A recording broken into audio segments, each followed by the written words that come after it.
7. Vamos, dijo Brutal a Delacroix la noche siguiente. Tú, Cascabel, Mr. Jingles, y yo vamos a dar un breve paseo.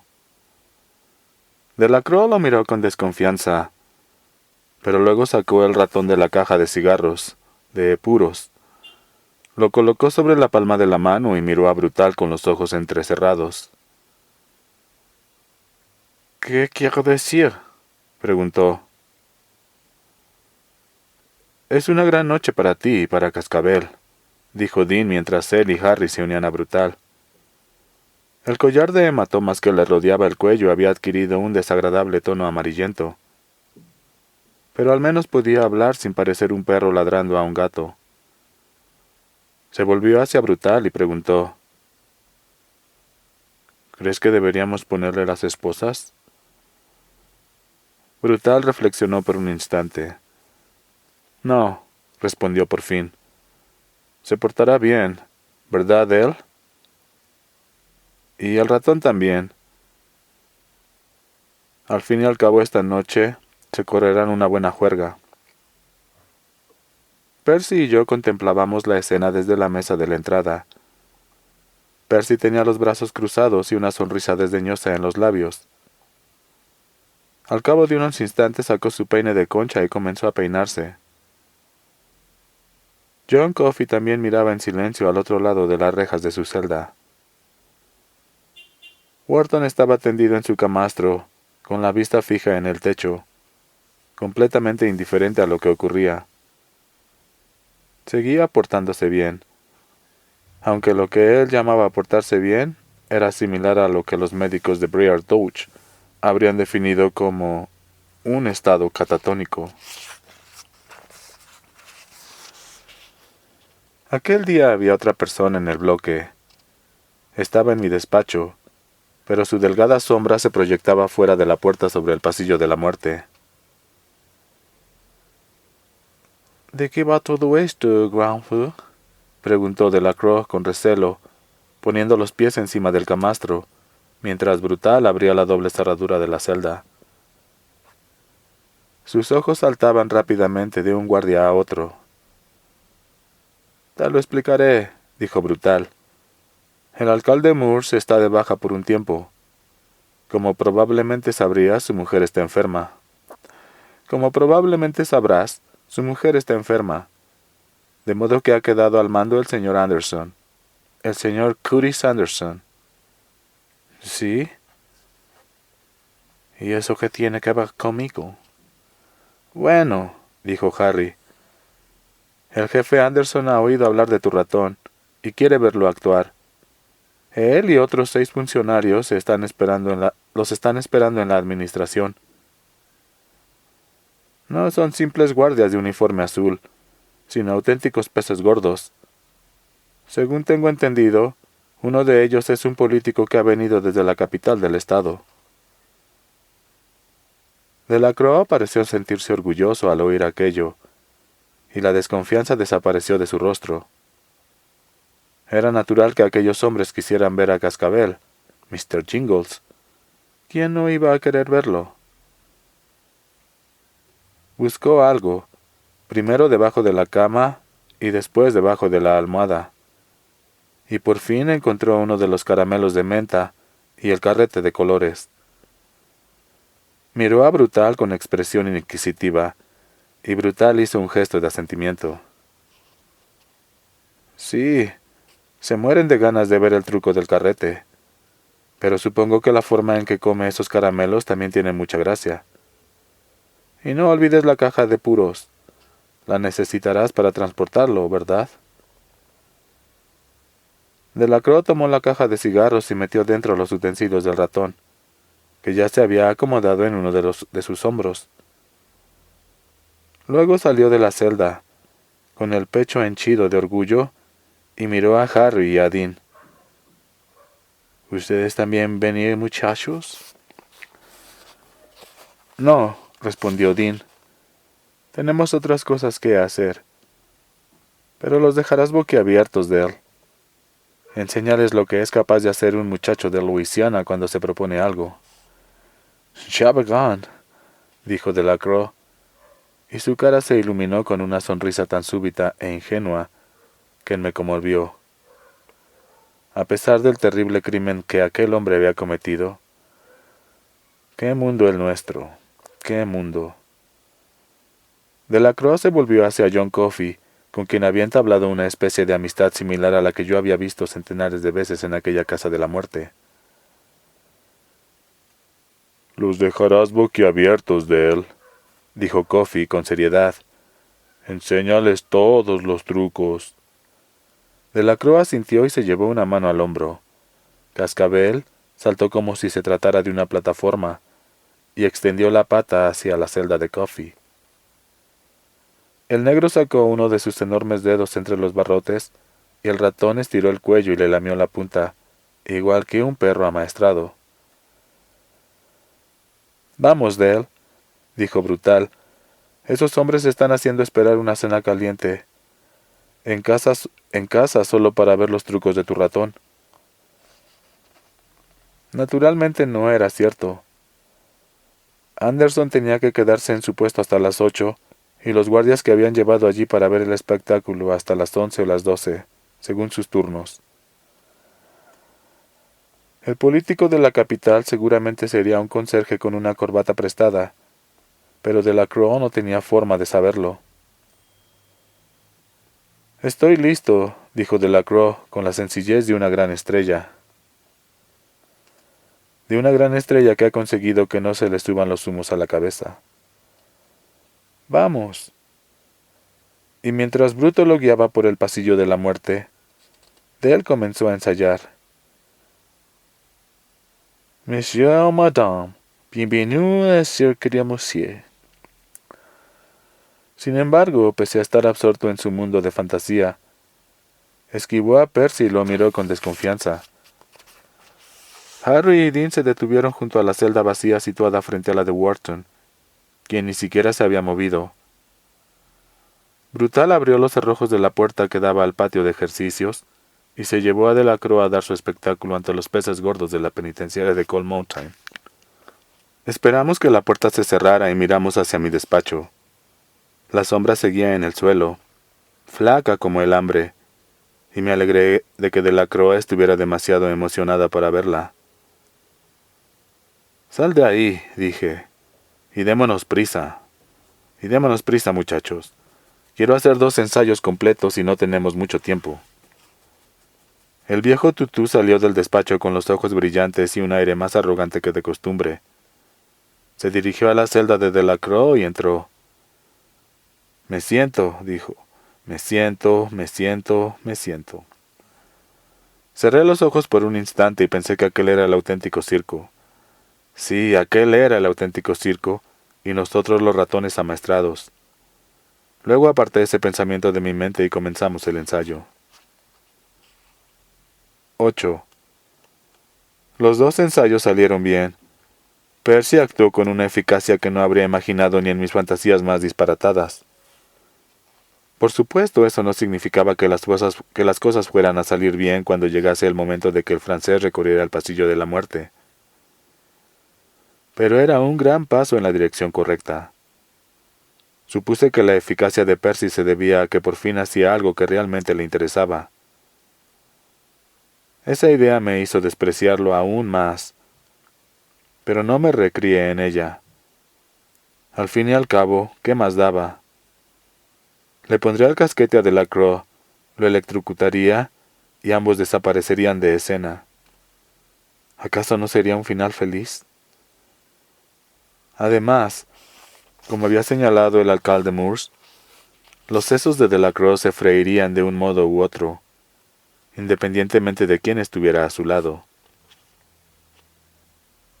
Sin embargo, Percy había desempeñado su nuevo papel a la perfección y lo sabía. Todos lo sabíamos. En cuanto a mí, me sentía demasiado aliviado para odiarlo. Al parecer, las perspectivas eran buenas. Me sentía aún más aliviado al advertir que Percy prestaba atención a nuestras sugerencias sobre trucos que podían mejorar su actuación, o como mínimo reducir el riesgo de contratiempos. En honor a la verdad nos entusiasmamos bastante al darle instrucciones. Todos, incluido Dean, que siempre que pedía se mantenía física y mentalmente apartado de Percy. Supongo que nuestro entusiasmo era natural. No hay nada más halagador para un veterano que el hecho de que un joven tome en serio sus consejos. Y en ese sentido no éramos diferentes. En consecuencia, ninguno de nosotros se dio cuenta de que el salvaje Bill Wharton había dejado de mirar al techo. Yo tampoco le había prestado atención, pero sé que ya no lo hacía. Observaba cómo nos jactábamos y aconsejábamos a Percy al lado de la mesa de entrada. Lo aconsejábamos y él parecía escucharnos. La cosa tiene gracia, sobre todo cuando uno piensa en cómo salió todo al final. El ruido de una llave en la puerta del patio de ejercicios puso fin a nuestra conversación sobre el ensayo. Ni una palabra, ni una mirada equívoca, advirtió Dean a Percy. No debe enterarse de que lo hacíamos. No es bueno para ellos. Los pone nerviosos. Percy asintió y se pasó un dedo por los labios como si quisiera decir que estaban sellados. El gesto pretendía ser cómico, pero no lo fue. Se abrió la puerta del patio de ejercicios y entró Delacroix, escoltado por Brutal, que llevaba la caja de cigarros, la caja de puros con el carrete de colores, como el ayudante de un mago al finalizar el espectáculo. Cascabel, Mr. Jingles, estaba sentado en el hombro del francés. ¿Y Delacroix? Les aseguro que Jenny Lind no habría tenido un aspecto más radiante después de una actuación en la Casa Blanca. «Cascabel, Mr. Jingles los ha fascinado», proclamó Delacroix. Rieron, lo ovacionaron y aplaudieron. «Estupendo», dijo Percy con un tono indulgente y compasivo impropio de él. «Ahora vuelve a tu celda, veterano». Delacroix le dirigió una graciosa mirada de desconfianza, y volvimos a ver al antiguo Percy. Mostró los dientes en una sonrisa burlona e hizo un gesto como si fuera a tomar a Delacroix. Era una broma, por supuesto, pues Percy estaba de buen humor. Pero Delacroix no lo sabía. Se apartó bruscamente con una expresión de miedo y desazón, y tropezó con los grandes pies de Brutal. Cayó al suelo y se golpeó la nuca contra el linóleo verde. Cascabel saltó justo a tiempo para evitar morir aplastado, y corrió por el pasillo hacia la celda del francés. Delacroix se levantó, dedicó una mirada de odio al sonriente Percy, y corrió detrás de su mascota, llamándola mientras se frotaba la nuca. Brutal, que ignoraba que Percy por fin había hecho bien su trabajo, dirigió una mirada de desprecio al joven guardia y siguió al francés agitando las llaves. Creo que lo que ocurrió a continuación se debió a que Percy tenía intención de disculparse. Sé que es difícil de creer, pero aquel día estaba de un humor insólito. Si eso es cierto, probaría lo que dice un proverbio tan viejo como cínico que oí en una ocasión. Algo así como que ninguna buena acción queda sin castigo. Recuerdo haberles dicho que en una de las ocasiones en que persiguió al ratón hasta la celda de seguridad, antes de que Delacroix ingresara en el bloque, Percy se acercó demasiado a la celda del Presi. Acercarse a los convictos era peligroso, y por eso el pasillo de la muerte era tan ancho. Si caminabas por el centro, los presos no podían alcanzarte. El Presi no le hizo nada a Percy, pero entonces pensé que Arlen Bitterbrook podía haberlo hecho, si el guardia se hubiera acercado a él, aunque solo fuera para darle una lección. Bien, el presidente y el cacique ya no estaban allí, pero Bill Wharton había ocupado su lugar. Tenía peores modales que el presi o el cacique, y había estado contemplando el espectáculo, esperando una oportunidad para entrar en escena. Y Percy Wetmore le sirvió esa oportunidad en bandeja. «Dale», gritó Percy riendo. Fue detrás de Brutal y del francés, y en el camino se acercó demasiado a la celda de Wharton. «Tonto, no pretendía ofenderte. ¿Te encuentras...?» Wharton se levantó del camastro y corrió hacia la puerta de la celda como un rayo. En todos mis años de carcelero jamás vi a un tipo moverse con tanta rapidez. Y eso incluye a los jóvenes atletas con los que Brutal y yo trabajábamos en el correccional de menores. Wharton sacó los brazos entre los barrotes y tomó a Percy, primero por los hombros de la camisa del uniforme, luego del cuello, y lo inmovilizó contra la puerta de la celda. Percy chilló como un cerdo en el matadero, y sé por la expresión de sus ojos que creyó que iba a morir. «Vaya, qué tierno eres», murmuró Wharton al tiempo que apartaba una mano del cuello de Percy para acariciarle el cabello. «Suave como el pelo de una chica», añadió con una sonrisa. «Preferiría tu culo al coño de tu hermana», y le besó una oreja. Creo que Percy, que como recordarán había golpeado a Delacroix por rozarle la entrepierna accidentalmente, sabía muy bien qué estaba ocurriendo. Dudo que quisiera creerlo, pero lo sabía. El color se había esfumado de su rostro, y los granos de sus mejillas se destacaban como marcas de nacimiento. Tenía los ojos húmedos y desorbitados. Un hilo de saliva se deslizaba por la comisura de su boca torcida. Todo sucedió rápidamente. Yo diría que empezó y terminó en unos 10 segundos. Harry y yo nos acercamos con la porra en alto, y Dean desenfundó la pistola. Pero antes de que la cosa pasara a mayores, Wharton soltó a Percy, retrocedió con las manos levantadas y una sonrisa maliciosa en los ojos. «Lo he soltado, solo era un juego», dijo. «No le he arrancado un solo pelo de su bonita cabecita, así que no vuelvan a encerrarme en esa maldita celda acolchada». Percy Wetmore cruzó el pasillo y se tomó de los barrotes.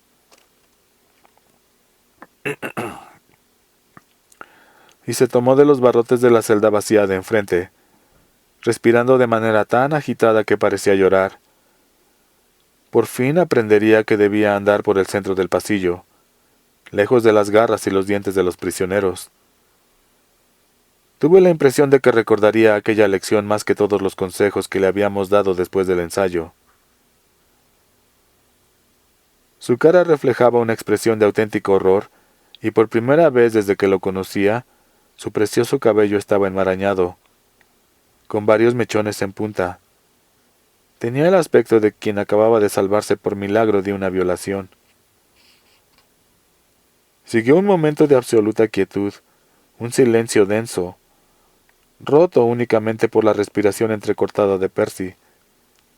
Entonces sonó una risa senil, tan súbita y enajenada que resultaba escalofriante.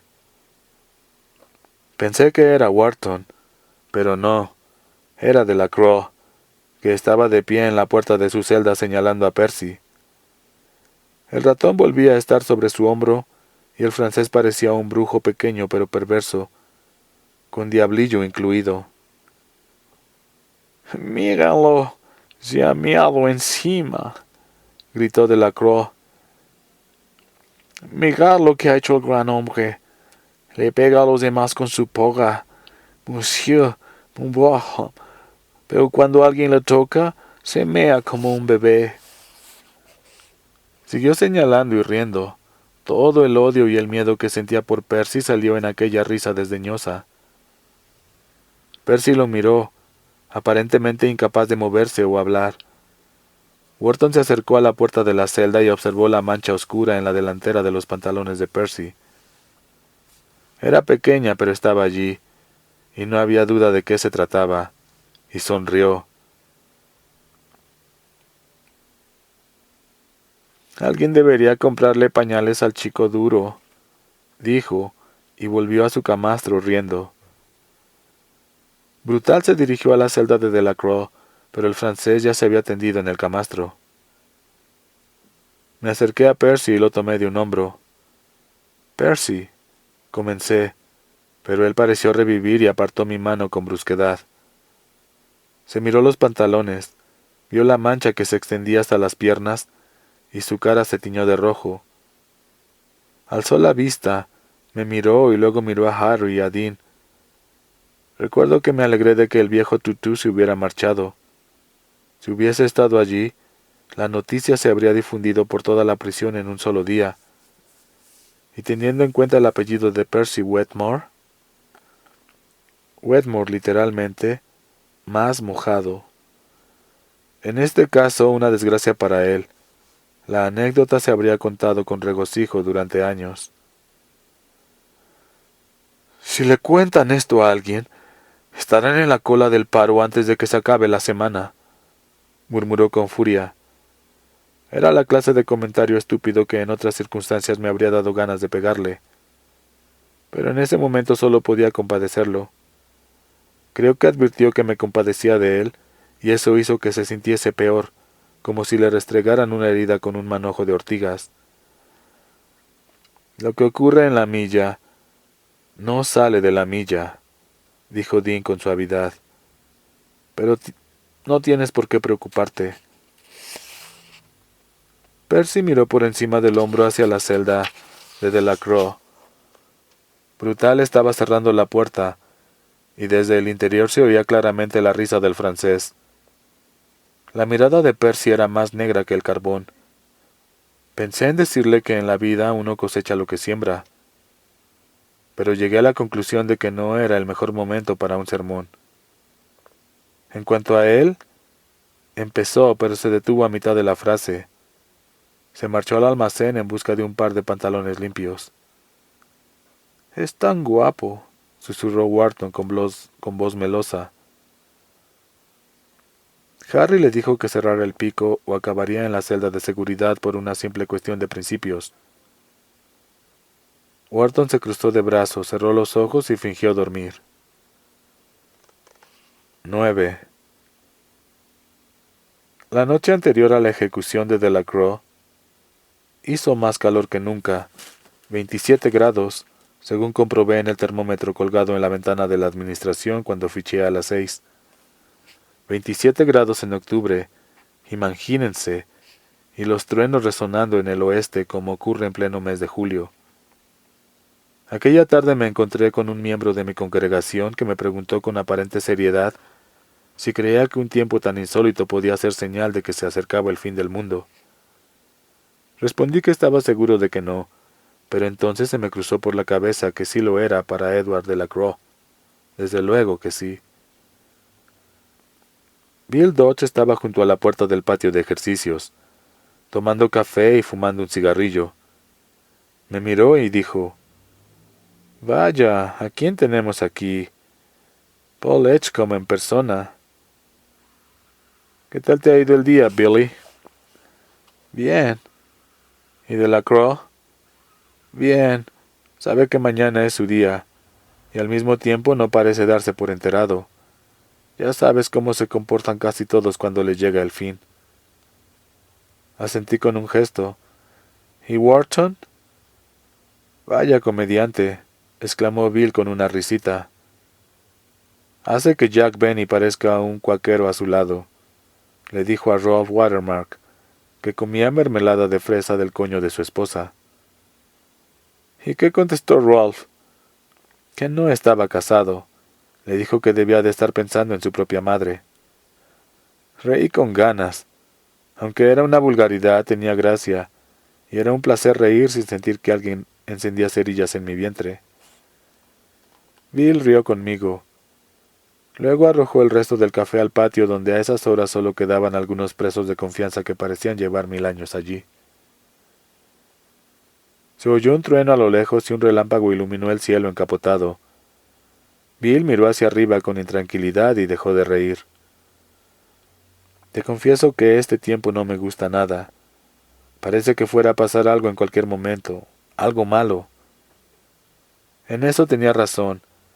Algo malo ocurrió aquella noche alrededor de las 10 menos cuarto, cuando Percy mató a Cascabel. Mr. Jingles. 10. Todo parecía indicar que íbamos a tener una buena noche, a pesar del calor. John Coffey estaba tan tranquilo como de costumbre. El salvaje Bill fingía ser el bueno, y Delacroix estaba de bastante buen humor considerando que tenía una cita con la freidora en menos de 24 horas. Comprendía lo que iba a pasarle al menos a un nivel muy básico. Había pedido tacos para su última comida, como mínimo 4, y me había dado instrucciones especiales para la cocina. Dígales que les pongan salsa picante, dijo. No de la suave, sino de esa verde que quema la garganta.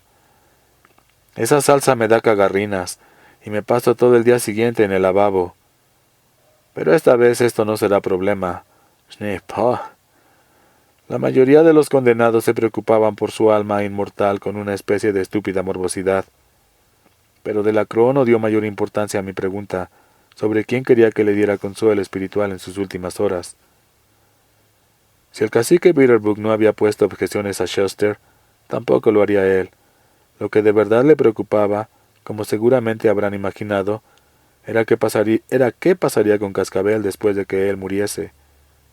Yo estaba acostumbrado a pasar muchas horas con los condenados la noche anterior a su ejecución, pero aquella era la primera vez que pasaba esas horas hablando del destino de un ratón. De él imaginó una situación tras otra, estudiando pacientemente todas las posibilidades, y mientras pensaba en voz alta, planeando el futuro de su mascota como si se tratara de un hijo que debía ir a la universidad, arrojaba el carrete una y otra vez contra la pared. Cascabel corría tras él, lo atajaba y lo empujaba hacia los pies del francés. Al cabo de un rato la escena empezó a ponerme nervioso. Primero el ruido del carrete al chocar contra la pared, luego el de las patitas del ratón sobre el suelo. Aunque el truco era ingenioso, perdía por completo la gracia después de 90 minutos seguidos de representación. Y Cascabel era incansable. De vez en cuando se detenía para beber agua de un plato de café o mordisquear uno de los caramelos de menta. Y luego empezaba de nuevo con su número. En más de una ocasión estuve a punto de pedirle a Delacroix que lo dejara descansar un rato. Pero entonces me recordaba a mí mismo que solo tenía aquella noche y el día siguiente para jugar con Cascabel. Sin embargo, comenzaba a costarme mantenerme fiel a mi promesa de dejarle hacer su santa voluntad. Ya saben cómo se siente uno cuando oye un ruido una y otra vez. Acaba por atacarte a los nervios. Cuando me decidí a hablar, vi a John Coffey junto a la puerta de la celda, al otro lado del pasillo, moviendo la cabeza de un lado a otro, derecha a izquierda y otra vez al centro, como si me hubiera leído el pensamiento y me aconsejara que lo pensase mejor. Dije que me ocuparía de que llevaran a Cascabel con la tía soltera de Delacroix, aquella que le había enviado el paquete de caramelos. Le enviaríamos también el carrete e incluso la casa. Haríamos una colecta y conseguiríamos que Tutú renunciara a la caja de cigarros de puros Corona. Pero después de unos segundos de reflexión, durante los cuales arrojó el carrete contra la pared al menos 5 veces, y Cascabel se los devolvió con el hocico o las patas, Delacroix dijo que no. La tía Hermione era demasiado vieja. No entendería el carácter juguetón de Cascabel. Además, ¿qué pasaría si el ratón vivía más que ella?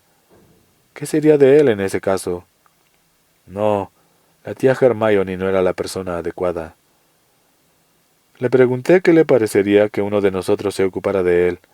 Así podría quedarse en el bloque E. Delacroix me agradeció el detalle, pero dijo que Cascabel era un ratón que necesitaba libertad.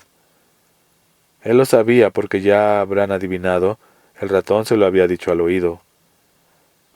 De acuerdo, dije. Entonces uno de nosotros se lo llevará a casa. Quizá Dean. Estoy seguro de que su hijo le encantará tener un ratón de mascota. Delacroix palideció de horror ante aquella idea.